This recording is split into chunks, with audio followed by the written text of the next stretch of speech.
food and supplies came from the heavens, dropping like rain from a cloud, to the delight of hundreds of children.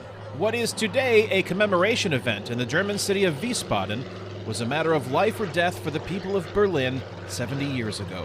It was a good feeling to give people something they had to have to stay alive. Retired U.S. Air Force Colonel Gail Halvorsen was a young officer during the 1948 to 1949 Berlin Airlift, also known as Operation Vittles, the massive U.S.-led humanitarian operation to feed Berliners trapped behind the Soviet blockade. It was the first big operation supporting a city by air.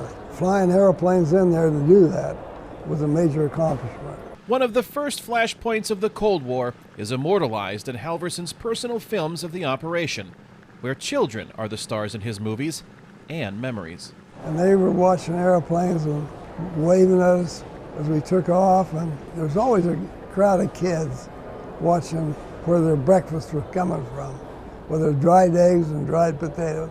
As the mission dragged on, Halvorsen decided to add something to the menu, in a move that came to define the historic event.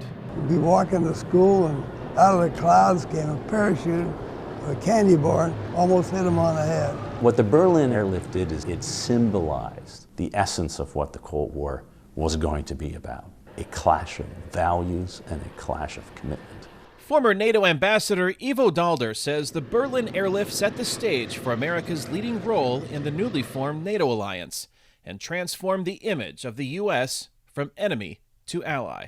It showed the people who were being protected that the United States would be there, that it was always going to be there to help them, to defend them, to make sure that they would be secure. A message Daalder says needs reinforcement as the durability of the NATO alliance today is tested. Reminding people that the United States was there as liberator, not occupier, as friend and ally, rather than as adversary or bully, is the kind of thing that is really important to maintain the alliance and its strength in the next 70 years. I think that Germany is even more important to us today than it was then.